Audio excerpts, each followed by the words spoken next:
to the next concept, that is streamer theory of the breakdown in gases. What are the limitations by the Townsend theory is overcome by streamer's theory. We can have a look on the limitations of the Townsend. The Townsend theory is explaining that current growth occurs as a result of an ionization process only. So he is predicting that only based on the primary and the secondary ionization process, there is a formation of the breakdown takes places. But in practice, it is found depending upon the gas pressure and the geometry of the shape. If we could able to change the pressure between the two electrodes, the breakdown strength will varies. And also is mainly depending upon the electrodes. In place of sharp edges, if you are replacing with standard spares, the breakdown strength will changes. So this is not explained by the Townsend theory. And also Townsend mechanism predicts the time lag for the 10 to the power of -5 second. So if the time lag varies at the rate of 10 to the power of -8, he could not able to explain the process. Then the Townsend theory is explaining that it is diffused form of the discharges. But it is filamentary and irregular. So hence the limitations by these of the concept, some of the scientists Ruther and Meek in the 1940 overcome by these limitations. They are explaining that the subject of streamer's theory. Now streamer's theory, the limitations by the Townsend first ionization, second ionization coefficients. The scientists Ruther and Meek, they are independently proposing this. So in practice, discharges is found to be an filamentary and the irregular. So the growth of the charge carrier in the avalanche in uniform field is described by alpha d, Townsend coefficient. This is the valid only when the influence of the space charges due to ions is very small. There is no contribution of the space charges. Because of only the applied field, there is a formation of the intense ionization and the collision by first and the second ionization coefficient. Then the effect of the space charge avalanche growth, it is observed by the Ruther and the Meek when the charge concentration was 10 to the power of 6 and 10 to the power of 8. The avalanche will become very weak, and when the charge concentration was 10 to the power of 8, there is an avalanche current growth was followed by a steep rise. So there is a congestion and there is an increasing the value to 10 to the power of 6, 8 and about 10 to the power of 8. It is observed by the both Ruther and the Meek in the year of 1940. So the charge concentration have been attributed to the modification of the originally applied uniform field and the space charges. These two are the responsible for the condition of the value between this value, and there is a steep rise in the value after 10 to the power of 8. Let's have a look on that. Consider the figure, field distortion in a gap due to space charge. For simply, we are considering that space charge at the head of avalanche is assumed to have spherical value containing negative charge at its top because of the higher mobility electron. So this is nothing but the cathode and the anode element. At this condition, field get enhanced at the top of the avalanche with the field lines from the anode terminating on its head. This is nothing but the terminating on its head, which will enhance. Further at the bottom, this is nothing but the bottom of the avalanche. The field between the electrons and the ions reduces the applied field. This is nothing but E. This will reduces. Still further down, field between the cathode, this is the cathode, and the anode cathode and the positive ion get enhanced. Again this will get enhanced. Thus the field distortion occurs. There is a field distortion occurs and it becomes noticeable with the charge concentration when n is less than 10 to the power of 6. If the charge density in the avalanche approaches at the 10 to the power of 8, the space charge field at the applied field E, this is applied field E, will have the same magnitude, and this will lead to that the initiation of the streamers. The field enhancing distortion, again there is a field distortion will takes place. Thus there is a formation of the charge field plays an important role, resulting in there is a formation of the corona and spark discharges in the non-uniform field gaps. So it is under influenced by the space charges, which is further explained in cloud chamber photograph. This is nothing but which we can see there is an under certain conditions space charge developed in the avalanche can transform into streamers. This will lead to that the rapid development of the breakdown. So this is nothing but there is a moving from avalanche into the streamers. Streamers is nothing but you can say it is there is a formation of the charge like this. This is nothing but the streamers. We have the two number of the branches. This is nothing but we can say it is the formation of the streamers. When the avalanche in the gap reaches the critical size, the applied field E and the space charge field, this is nothing but space charge field, cause the intense ionization and excitation of the gas particle at the front of the avalanche. So at this point there is an instantaneous recombination between the positive atoms and the electrons. This will lead to that this is the positive and the negative. This will lead to that there is a liberation of the photons. This is nothing but the photon element which produces the secondary electrons by the photoionization, because these photons can travel at the very high speed of the light. Thus the photoionization process will give to that a rapid development of the conduction from transfer from a avalanche into the streamers. This is the streamers when from cathode element to the anode element. The gas media, if it could not able to sustain, there is a formation of the conduction. Once the conduction takes place, there is a breakdown which happens. This is the transform because of the space charge field enhancement.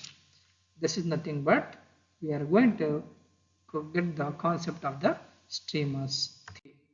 So this is nothing but on the basis of the experiment conditions, rather proposed that there is one empirical formula, that is nothing but alpha into xc is equal to 17.7 plus ln of xc plus ln of r by e, where r is nothing but the space charge field. It is directed radially at the head of the avalanche. This is nothing but radially. This is nothing but sometimes we can say it is perpendicularly at the degree of 90 degree. Moreover, on this you can watch some of the YouTube videos. They are explaining very efficient, a very different way by placing some UV light on the element. There is an angle 90 degree there is a phase shift of the 90 degree. So these are some of the concepts we can able to understand. The condition for the transition from the avalanche to streamers is assumed that the space charge field E approaches the externally applied field when E is equal to ER alpha into XC is equal to 17.7 plus ln of XC. This theory is also neatly fits in with the observed. It is said to be filamentary, and there is a formation of the crooked channels and the branching of the spark channels, and also that is cleared up many ambiguities by the Townsend mechanism. This is a whole suitable for the implementations by the Townsends. And also he is contributing the time frame between 10 to the power of 6 and 10 to the power of 8, and also greater than the 10 to the power of 8. Now coming to the Paschen's law, we know that the breakdown criterion in gases is given by gamma into exponential value alpha d minus 1. Okay, when we know where the coefficient alpha and the gamma is function of E by P is nothing but the field and the pressure, so we can represent that Townsend first ionization coefficient alpha is a function of E by P, and also Townsend second ionization coefficient is mainly depending upon the E by P, where the electric field E is equal to, it is a potential difference between the electrode and the distance between the two electrodes. So by substituting this E and the expressions of the alpha and the gamma, we can write this equation that F2, okay, F2 is nothing but E by P, it is a function of the gamma, okay, that is nothing but F2, E is nothing but substituting the value of V by D, it is the exponential value of PD into F1 by substituting again that the V by PD minus 1 is equal to 1. So by knowing that the nature of the function f1 and f2, we can rewrite this equation, that is nothing but this equation V is equal to f into is a function of P and the D. This is, from this we can see this is nothing but V and the PD is not the linear, and it has some minimum value for any gases. Okay, this is the minimum value for the any gases, and this is mean to say that the voltage of the uniform field is a unique function of the P, okay, the product of the P pressure and the distance between the two electrodes for any particular gas and the any given electrode. Then from this, the figure, what we can understand, it is seen from this figure that at higher PD values the breakdown in some gases is higher and then the smaller value of the same gaps. Okay, this is because of the Paschen's law.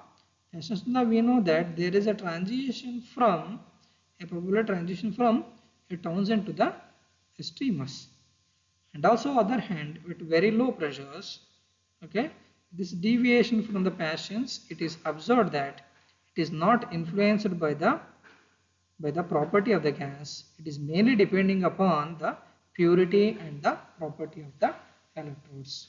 Hence, the Paschen's law, it is contributing for the moving from a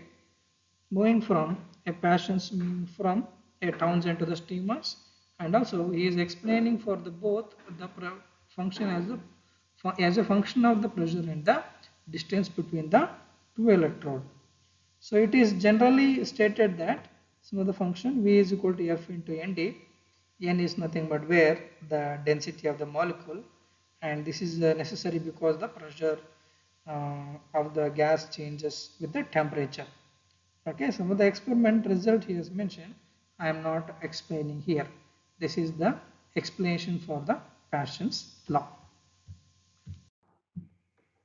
Then now we are discussing breakdown in non-uniform fields and corona discharges. If the field is uniform, there is a gradual increase in the voltage across the gap produces the breakdown in the form of spark without any preliminary discharges. So if the field is non-uniform, there is increase in the voltage will first cause the discharges. Gas appear to be at the points with highest electric field intensity.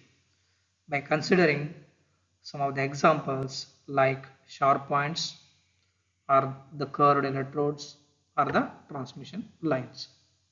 So this form of the discharge is called the corona discharges, and we know the behavior of the corona.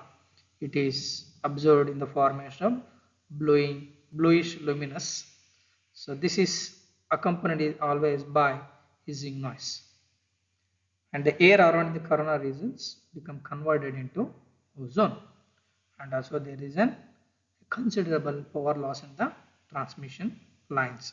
This will lead to that there is an deterioration of the insulation due to the combined effect of the bombardment of the ions and the chemical deterioration. So corona always gives rise to the radio interferences, and also there is a limitations. So these are the power loss and also chemical deterioration and the radio interferences. And also we know what is the advantages is that, so during the time of the surge some part of the energy will be get dissipated into in the transmission lines. So suppose if the voltage gradient required to produce visual corona in air at a conductor surface is called the corona inception field. So visual corona and the corona inception fields. This is approximately is given for the parallel wires by considering radius r, that is EW is equal to 30 into MD into 1 plus 0.301 divided by root of dr. So whereas in case of coaxial cylinders whose the inner cylinder radius is r, the equation will become EC is equal to 31 MD into 1 plus 0.308 divided by root of dr. So that is nothing, m is nothing but surface irregularity factor, which is equals when high polished smooth wires. So these values will vary depending upon the condition of the wires. And D is nothing but the relative air density correction factor, which is given 0.392 into B divided by 273 plus T. Sometimes we will use it B in place of B, we will use it that P. Whereas D is at 1 at a 760 torr and 25 degrees Celsius. This is T. Okay. On the high voltage side of the conductor at a high pressure, there is a difference between visual appearance of the corona under positive and the negative polarity of the applied voltage. So these are the things. If the voltage is a positive and there is an uniform bluish white sheet across the entire surface of the conductor. On the other end, when the voltage is negative, then reddish glowing spot distributed along the length of the wire. By visualization, we can able to understand what kind of the supply we are given for the system, whether it is a AC or the DC. Some of the investigations they have done that across the point to plane gaps. When the point is negative, the corona appears as a trickle pulses. So, and there is a repetition frequency of these pulses increasing in applied voltage and decreases with pressure. It is nothing but, so increases is mainly depending upon the voltage and decreases with depending upon the pressure. On the other hand, if there is a positive in the air, the corona increases steadily with the voltage. It is the high voltage current, it is a maximum which we can apply, which we can get is 10 to the power of -7 amperes, after which the becomes pulse with the repetition frequency of the 1 kilohertz composed of the small burst. This is nothing but we can call it as burst corona. So these are all the experiment for the point to plane and plane to plane and spheres we can see in the laboratory. We can feel the experience of these things, the behavior, and by placing them in place of point to plane we can go for the spheres and we will understand the difference between point to plane for the a smooth curve and smooth diameter of the conductors, and there is non-uniform behavior of the conductors. And here, so there is the corona inception and the breakdown voltage of the spheres arrangement are shown. I wanted to conduct some experiment that we have to make there is an uniform standard across the world or international standards. We have to recommend that. So these are the different distinctive behavior with respect to gas spacing and the voltage. So this is the breakdown and the corona inception characteristics for the spheres of different diameters. By changing their diameter and the spacing, what actually the behavior of the breakdown voltage will take places. Let's have a look at the reason 1, the small spacings. The field is uniform and the breakdown voltage is mainly depending upon the spacing. By changing the spacing, we can able to control the conduction of the breakdown. And at this second region, fairly large spacing compared to the first region. This is non-uniform and it is mainly depending upon the diameter, the spacing. By changing the diameter, we can able to control at this region. And the third region, at a larger spacing, this is non-uniform and it is preceded by the corona and it is controlled by only the spacing. So this is mainly depending upon, mainly corona inception depends on the sphere diameter. We have different diameter, 6.5 likewise. Okay. Then coming to one example, just I am taking a simple one. In an experiment, certain gas, it was found that steady state current 5.5 10 to the power of minus 8 amperes at 8 kV and at the distance of 0.4 centimeter between the plane electrodes. When keeping the field is constant and we are decreasing the distance at 0.1 centimeter, result in a current in place of 10 to the power of minus 8, this will lead to 10 to the power of minus 10 to the power of minus 8 to 10 to the power of minus 9 amperes. So we have to calculate Townsend primary ionization coefficient alpha. Let's have a solution. We know that the current at the anode is given by I is equal to I naught into exponential value alpha d by I have to calculate alpha, that is the Townsend first ionization coefficient. This is the equation I is equal to I naught into exponential value alpha d. So where I naught is the initial current and d is the gas spacing. So we have to consider the first condition when d1 is equal to 0.1 centimeter, the current is 5.5 into 10 to the power of minus 8. Okay. Now we are reducing the diameter to 0.1 centimeter. The current will become 5.5 into 10 to the power of minus 9. So this is what? By dividing this equation, okay, this one and this one, I is equal to I naught into exponential value alpha d. Consider this is I1 is equal to I naught into exponential value alpha into d1, and this is second condition, I2 is equal to I naught into exponential value alpha d2. So this is nothing but I1 by I2. I will get exponential value alpha. Okay, this is divided by, so I can make it as minus d2. Then, so I will get this value 5.5 cancels, 10 to the power of 8 divided by 10 to the power of minus 9, you will get 10 exponential value of alpha. Okay, d1 minus d2 is nothing but 0.4 minus 0.1, that is 0.3. So this is the ln. Okay, exponential will become ln. So 0.3 alpha ln of 10. So we will get alpha is equal to 7.676 per centimeter torr. This is important. So this is completes the conduction and the breakdown phenomenon in gas. Thank you.